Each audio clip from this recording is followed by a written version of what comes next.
Okay. All right. Well, as you've all observed, time is also a social construct.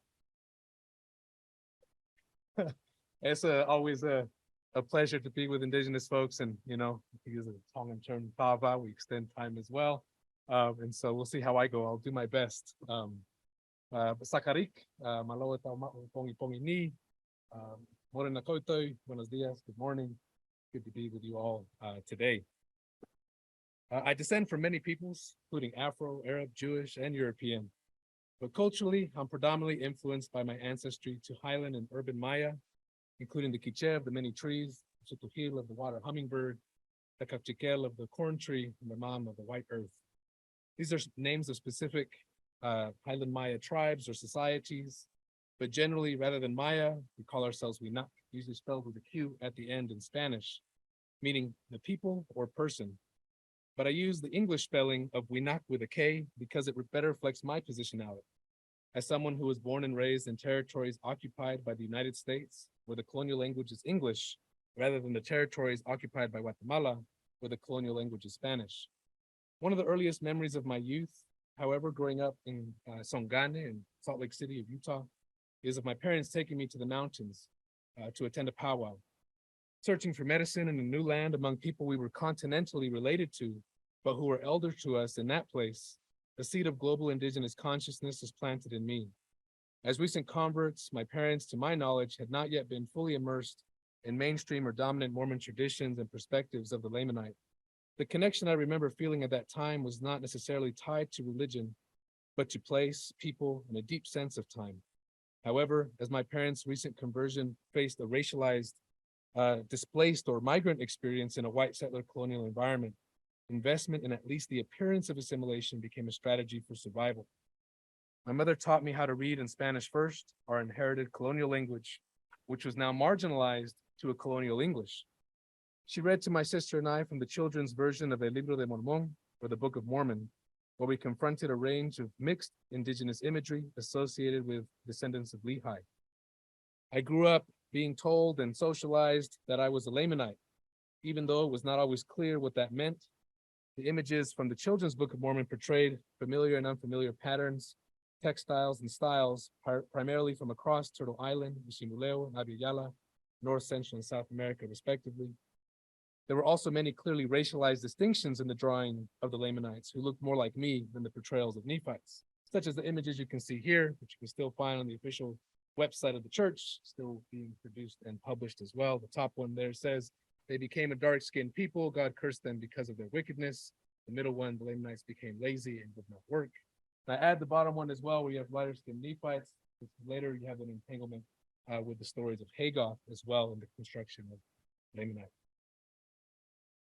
So when I'm saying Mormon, I'm referring, or LDS, or the church, I'm making references to the Church of Jesus Christ of Latter-day Saints, both officially and unofficially, everything that is entangled within the culture inside and outside of the church. And so that the whole mess of it together. And one of the things that I like to do is, I guess, when I became a professional nerd, one of the values that comes from it is thinking about stuff, right? And words and ideas. So how can I find words to better express ideas or to make sense of the world or my experiences? And so one of those that I'm playing with is lamination. I know we're in the digital age at the moment, but I do remember, and I know you can still do it now, where you can take a piece of paper and get it laminated, right? Layered with plastic so it can be preserved for a longer period of time. So I'm playing with that a little bit. And then changing the spelling to lamination, right? And as far as how this collective imagining constructs the idea. Now, to say imagine to me isn't a dismissive term, but rather drawing from works like Benedict Anderson's and the imagined communities where collectively we make things real socially together, for better or for worse. And so also in conversations with colleagues here, also, extending that both Laman and Nation can also speak to that kind of construction. And I'm going to focus on visualizations in particular. A lot of my training too comes out of anthropology, so I'm really interested in thinking about culture and in Indigenous studies as well. But I also draw from a lot of I like ideas, and so I'm kind of an armchair philosopher as well with an anthropological training. But I think I always was, even before going to uni and surviving that. I'm not going to talk too much about contested curses and shared birthrights because that'll take more time. But I'm just throwing it up there. They're metaphors essentially for the complexity of both, tensions that emerge, but also collaborations, forced relations that might be harmful, but also subverted new relations that create a different way of interacting with one another. And then I say, a messy reflection, because when you conflate so many people that are so different together, and if I'm going to reflect on that, it's messy by nature. And so I am looking at larger structures, thinking about geopolitics, race, and indigeneity. But just a couple of quotes to kind of ground us before I look at an example here. One of the things that makes it tricky, right, which is we have both the official and unofficial, or unofficially official stances of the church, and how that gets translated within a variety of very different kinds of communities. So on one hand, this is from the website, the church states that their only position is that the events of the Book of Mormon took place in ancient America. So there is a claim of ancient American literalness. However, it says the church does not take a position on the specific geographic locations of Book of Mormon events in the ancient Americas, close quote. This, of course, is very confusing to me growing up when I could identify particular locations tied to textiles or architecture. And then this ambiguity then plays out, again, very messily.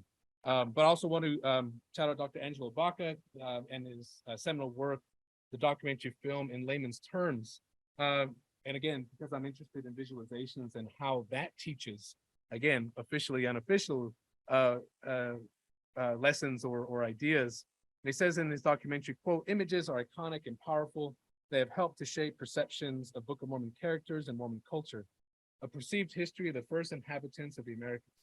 Whatever the accuracy of these particular depictions, they have been viewed and passed on into the minds and imaginations of saints, young and old alike," close quote.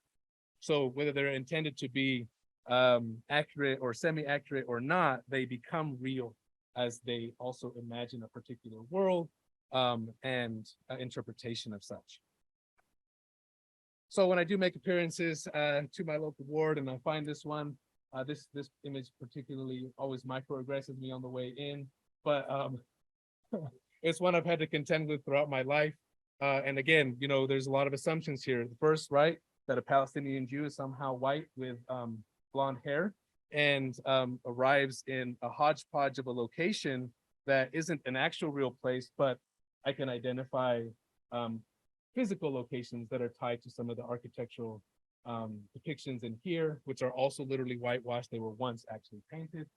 So a lot of whitewashing quite literally happening across this image.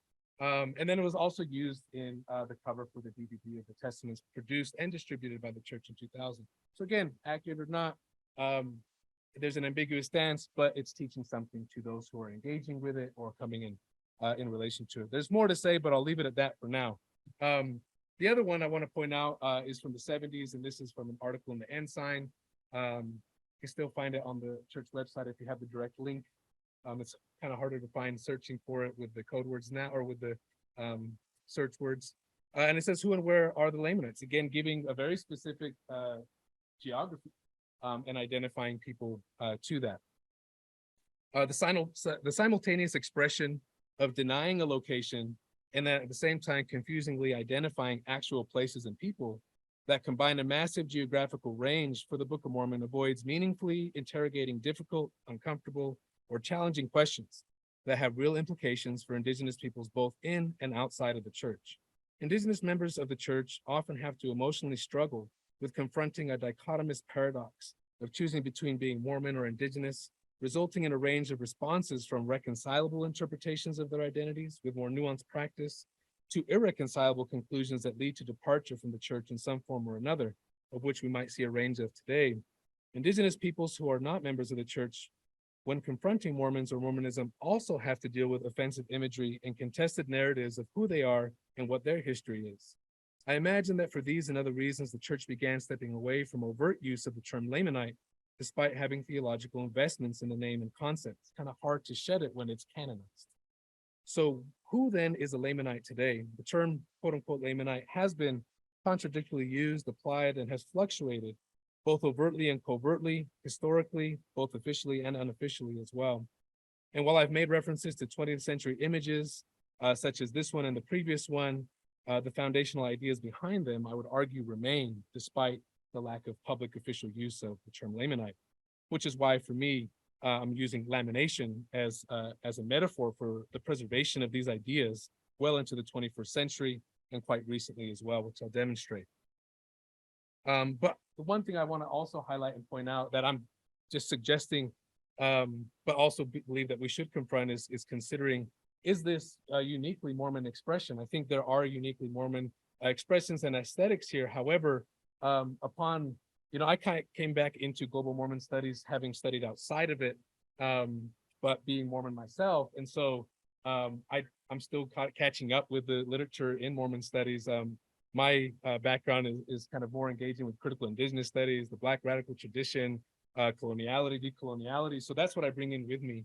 And having that kind of background engaging with those theories, when I see this map, I also see the modern European imperial imagination of the quote unquote new worlds, right? So that has to be contended with here as well, right? From the whiteness and blackness constructed across the transatlantic and the anti-Black logic of the modern world that conflates both race and class, and then also indigeneity. If you think about Jody Bird's work and the concept of the Indianness, where the Orientalized Indian is reconfigured to fit into the imagined new world, or as Tiffany King puts it, the construction of a new world. And then that was then transposed in extension into the Pacific, which is why we are conflated together. So outside of Mormonism, for me, this conflation exists. You can find you can find people who are Blackened, who are whitened, who are Indianized across this geography. So for me, this is a quote unquote new world geography. However, in this particular case, I would argue it's a Mormon expression of that. So I think that's one thing that I also want to suggest today is, at least for me, that's what I'm arguing that we should consider. But I think at the very least, it has to be confronted whether there is a complicit, action within this larger project of the modern post-Columbus world, or if it's in fact at times promoting that same European imperial project. So one of the examples I want to look at is Luz de las Naciones. And the first time I went to this was in 2012. That's when I first heard about it. And it was very interesting to me. And looking back, I didn't know, but it had been initiated in 2002. I was still in high school at the time, but it hadn't reached my radar yet. 10 years later that it did. And it's targeted at quote unquote Latin and Hispanic members of the church. So again, drawing from Uncle Armando earlier, right? Like this is also in imagination too. So how is this being layered then in this particular place, right? How is Latin America imagined? I mean, for me as a Maya, we have, parts of our territories that are in Mexico, Honduras, El Salvador, and Belize. And Belize is an English-speaking place because they were colonized by the British. So where are they? They're not even in the Latin American context. And so they're already excluded, right? And then we layer that on top within the North American place that we find ourselves at the moment. I found it interesting too at the 2012, that bottom right picture is from that particular event. I thought it was really interesting, the overt kind of explicit connections being made in Spanish. And I was like, I don't see this kind of programming in English.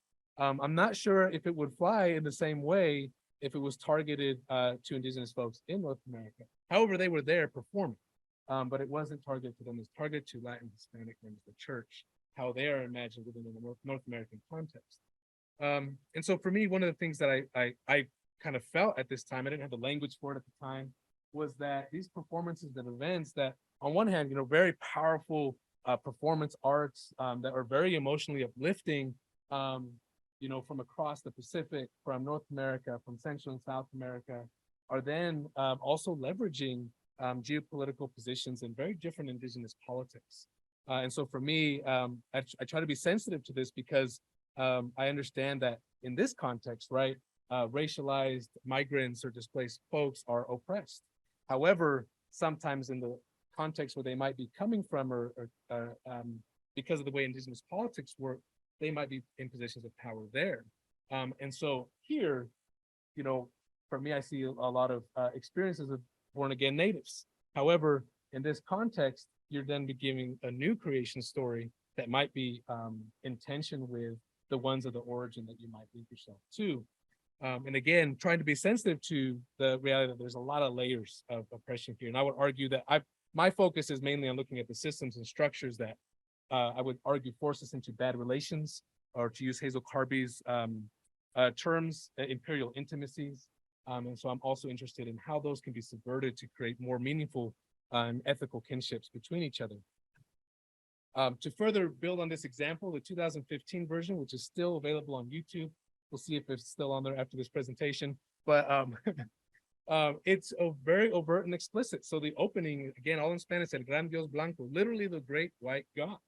And so on one hand, again, it's this like paradoxical experience of some very uplifting, emotional indigenous performances from multiple places, but then it's being coupled with colonial myths of, Subin's work on the accidental gods, I don't think goes far enough in language. I think these were self-proclaimed gods, and there's plenty of literature now that have debunked the notion that indigenous peoples thought European conquistadores or colonizers were white gods. And that extends all across the Americas, even to the Pacific and Hawaii and Aotearoa, where you can find the great white god myths and the mischaracterization of colonizers through that. And in this event, they again are mixing oceanic, continental, American Indian aesthetics, right? And I can identify those to certain places. Now the Latin one gets a little bit complicated for me too, because in that context, particularly the ones from Guatemala, are nation state appropriations of indigenous performances that are then packaged through nationalist folklore. And then in the US context, then adds another layer. And so it might be empowering in one, but is part of a power dynamic in another place. They make overt declarations that Quetzalcoatl of the Toltec, Pupumatz of the Highland Maya, Viracocha of the Andes, are the mischaracterizations of white conquistadors. So again, making very overt connections, 2015, not long ago, of what are, at least for me, well-established colonial myths. And so how do we reconcile it? That has to be confronted and considered in the many layers that are playing out. So, because I saw the 5-minute mark too, I'll begin to wrap it up. I'm not going to go into this example, but I just want to throw it out because this idea of lamination continues. Now, Luz de las Naciones has since shifted. I think the last couple of years has been primarily targeted around the geography of Latin America. I haven't seen the Pacific or North America represented in the last couple of years, so there are some shifts and changes. However, like, being laminated, does exist and it echoes through. So despite not using the term Lamanite in this, that idea echoes through. And this is just from earlier this year in 2023. Sorry, you missed the deadline for any people who wanted to be extras. It was a few weeks ago. But in here, again, you see that laminated geography reappear, where they're looking for Native American, Latin American, and Pacific Islander heritage participants in official production of the church that's also going to be officially distributed, but represent unofficial stances of locations. But again, that's where it's always interesting, quite a paradoxical experience for sure, observing some of these when they're, oh, I know where that comes from. I know what location that comes from. I know what people that comes from. And then it's being reconfigured, repackaged, and creating a new image within it. So something to look forward to in further analysis. Again, no Lamanite mention, right? The term is not publicly or officially being used, but the idea that geography continues throughout. So in conclusion, I thought this the image was actually really great from the Desert News. But again, got white cameramen looking at brown folks and constructing a particular image. And so I thought, very interesting. And for me, I think this is one of the fascinating things is, there's an unabashed approach that makes it a really easy case study in many times. I also like that they get Pacific Islanders to represent Mayan iconography because we're really little people, and it allows me to imagine us as bigger people.